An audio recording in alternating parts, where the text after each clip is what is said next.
In this tutorial, I'm going to teach you how to do letterpress text. Right now we're in Photoshop CS4 and we're looking at our final product of what we're going to create today. I've got a green background with the word Photoshop written out on it, and it looks like it's pressed into the green background, and that's kind of the effect that we're going to go for here. This effect can be very useful in artwork that you're creating or in websites you're creating, and here we go. First thing I'm going to do is create a new file. Go up to File and click New, and this new file I'm going to name it letterpressed text. My width I'm going to stick with 600. My height I'll stick with 300 in pixels. I've got a resolution of 300, and I've got a transparent background, and that really doesn't matter because I'm going to change the background anyways. I'll go ahead and click OK, and I'll bring up my new artboard here, and on layer 1 over in the layers styles panel I'm going to have a green background. I've got the green already in my foreground color. I'm going to grab my paint bucket tool, and I'm going to go ahead and drop this green onto this layer. And to give our background a little bit of effect here, I'm just going to double click on it and give it a little gradient overlay and lower that down to about 15.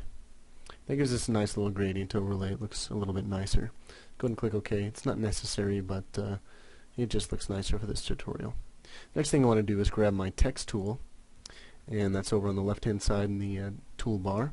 And I'm using Gabo Drive is my font, and it's a 30 point, and I want it to be a dark gray.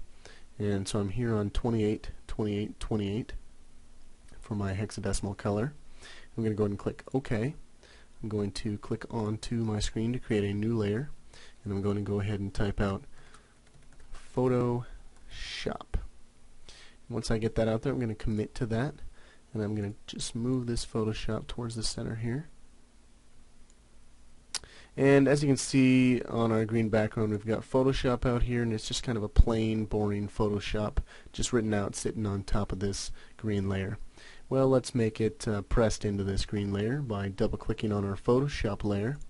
That'll open up our Layer Styles panel. And the first thing you want to do is click on Inner Shadow. What the Inner Shadow is doing is giving it this little pressed look. It's giving it an inner shadow at a 120-degree angle, which is making it look a little pressed into the green background.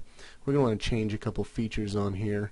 I'm going to go over to the opacity and make that about 80, maybe 85 in opacity. And my distance, we're working with larger text. One important thing you need to remember is the distance and the size. Those are the two we're going to be working with in here. The smaller the size and distance here would be, the smaller the font, the size of your text out here would be. If your text is larger like mine is, your distance and size will be larger as well. So if you're working with smaller text, you're going to want to shrink this down a little bit. If you're working with larger text, you're going to want to raise it up a little bit. So my distance right now, I'm going to do it at about, let's do it at, here's 3, maybe 4, and our size will boost up to about 7 there. That looks pretty good. And I'll go over to my drop shadow next.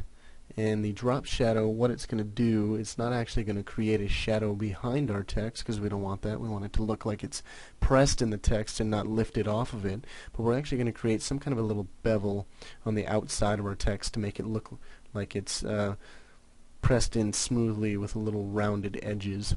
So I'm going to change the color of my drop shadow to white. I'm going to click OK. As you can see, our background already changed here. I'm going to change the blend mode to normal, and that brings up our white here. I'm going to change the opacity down to just about 30, and my distance, I'm going to lower that just a tad, maybe to 3, and my size, I could lower it, let's raise it up to about 6, looks good. Let's see the distance here, maybe 2. No, we'll keep it at 3. And to top it all off, I'm going to go down to my gradient overlay here and give it a little nicer effect, make it look like it's more pressed in. I'm going to give it an opacity of about 15 on the gradient overlay. I'm going to go ahead and click OK, and you can see our final product here. Photoshop now looks like it's pressed into the green background. We've got a couple different effects on here. It's very simple to do, but it does add a lot of visual stimulation to your artwork or to your web pages or whatever you're doing. It makes it look a lot nicer. It catches the eye a lot more, definitely. You can work around and do different things with this text. You don't have to do it exactly like I did it. You can change the distance and the sizes. You can, actually, once you get this effect on here, you can actually go in here to your text tool and change what word you're using here. And like Web Newbie here, or Ryan, and it keeps the effect on there. It's pretty nice to have that little feature or effect you can use for your text in Photoshop. I hope you learned a little bit here. If you did and you enjoyed this video, go to webnewbie.com and watch some more. Thanks a lot.